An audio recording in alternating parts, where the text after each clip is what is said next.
Ever get that huge raise at work, feel on top of the world for about 5 minutes, and then, a year later, you're looking at your bank account wondering where in the world all that extra money went?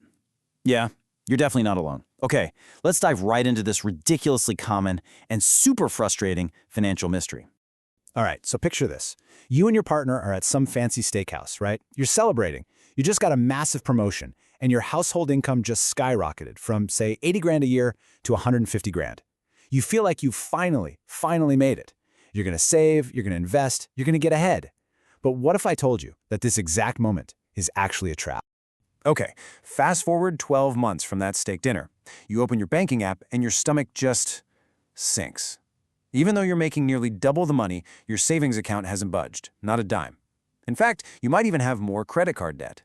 You somehow feel more broke than you did before the race. How is that even possible? Well, this is what we're calling the Steakhouse Paradox. It's that totally baffling situation where making way more money somehow leads to you feeling less financially secure. It makes no sense on the surface. So what is really going on here? Let's unpack the psychology, because that's where the secret is. The main culprit here, it has a name: lifestyle creep. The best way to think about it is like a gas. It will always expand to fill whatever container you put it in. In the same way, your spending just quietly, silently, inflates to match your new income. You end up never actually getting ahead. You're just running faster on a financial treadmill that's now set to a much steeper incline. So why do we do this? Look, it's not a character flaw. It's not because you're bad with money. It's actually hardwired into our brains from, like, a million years ago.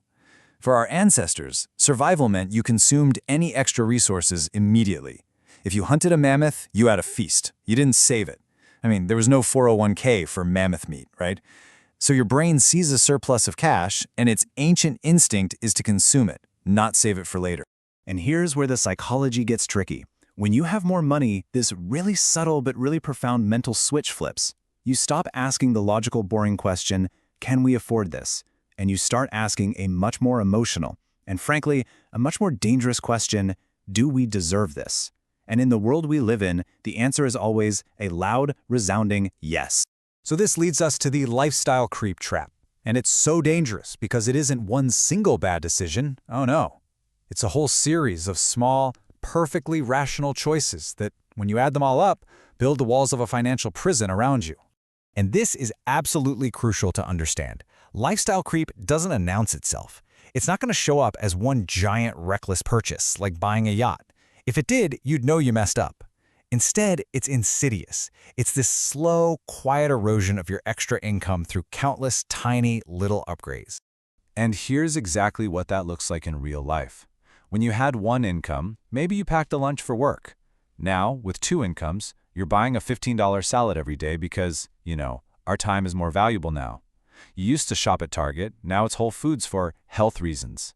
Each one of these little upgrades is so easy to justify on its own, but when you add them all together, they completely vaporize your raise. Before you know it, these 1,000 tiny upgrades harden into a new, concrete baseline for your spending. And once that new normal is set, oh man, it is psychologically agonizing to go backward. Downgrading from that BMW back to a Honda doesn't feel like you're making a smart financial choice. It feels like you're a personal failure. For couples where both people are working full-time, this gets even more complicated. You suddenly become time poor. You have money, but no time. And guess what? A whole economy has popped up, this convenience industrial complex that is more than happy to sell your own time back to you at a huge premium. And this creates a totally vicious feedback loop. Check this out. You work harder, which means you lose time and energy. So you pay for convenience, things like meal delivery, house cleaning. But now, you have to keep working that second job just to pay for all the services that you need because you're working that second job. It's insane. So what's the actual return on all that extra work? Well, once you factor in the higher taxes on that second income, plus the cost of daycare, plus all that convenience you're paying for, you might be horrified to discover one of you is basically working for $5 an hour. You're running a business with high revenue, but almost zero profit. You got to ask yourself, is that really worth it? Okay, and this brings us to what might be the most critical and frankly the scariest part of this whole thing. The very thing that's supposed to make you feel secure Having two incomes can actually be the thing that makes your entire financial life incredibly fragile. Here's exactly how. The bank approves your mortgage based on your combined income. So what do? You buy the biggest house they'll let you. Then you add 2 new car payments. And suddenly, your fixed burn rate, that's the money that leaves your account every month before you've even bought a carton of milk, is $6,000 or $7,000. A bill that requires 2 full-time paychecks just to service it. Think about it like this. A traditional one-income household had a built-in backup generator. If the main earner lost their job, the other partner could go out and get a job to keep things afloat. But a modern, dual-income household with high fixed costs, your backup generator is already running at full blast, 24/7, just to keep the lights on. There's no slack. You are walking a high wire with no safety net below. And of course, social pressure pours gasoline on this whole fire. You move into a nice neighborhood and you're surrounded by other families playing the exact same dangerous game. Suddenly, expensive vacations and kitchen renovations feel normal. They feel required. But here's the dirty little secret. The Joneses you're trying to keep up with, they're probably just as leveraged and fragile as you are. We justify all this by saying things like, oh, we're buying memories. But the opportunity cost, oh, the math is staggering. That $10,000 vacation to Europe, if you invested it instead, could be worth nearly $1 million in 30 years. You are literally trading future financial freedom for a week of posts on Instagram. Okay, enough of the doom and gloom. How do you break the cycle? How do you actually keep your raise and get off that high wire? Let's get into the playbook.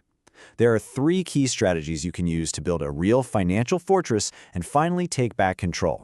First things first, you need some brutal honesty. You have to conduct what I call a forensic income audit. That means you and your partner sit down and for 3 solid months, you track every single dollar. No guessing, I promise you, you will be shocked. You'll find the real leakage isn't your mortgage. It's the $800 a month on random Target runs, takeout, and subscriptions you forgot you had.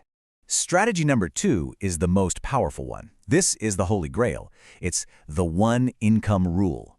You intentionally structure your life so that all your essential fixed costs, your mortgage, your car, your utilities, can be covered by just one of your salaries.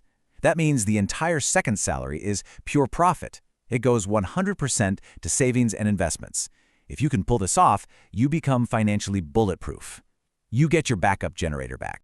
Now, if the one income rule feels a little too extreme to start with, that's fine. Start here with the lag strategy. It's super simple. The next time you get a raise or a bonus, just pretend it didn't happen for 6 months. Don't change a single thing about your lifestyle. Let that extra cash just pile up in a separate account. This simple trick breaks that automatic psychological link between earning more and spending more, and it gives you the breathing room to deliberately decide what that money's purpose is going to be. And that really reframes this whole thing perfectly, doesn't it? We have to stop seeing a second income as a license to go out and live a bigger, fancier life.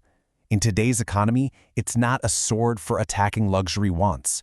It's a shield for defending your family's future. So I'll just leave you with this question. Take a hard look at your own finances. Is that second paycheck building you a fortress of cash and assets that can protect you from anything life throws at you? Or is it just funding a more expensive, gilded cage that you're now terrified to ever leave? The choice really is yours.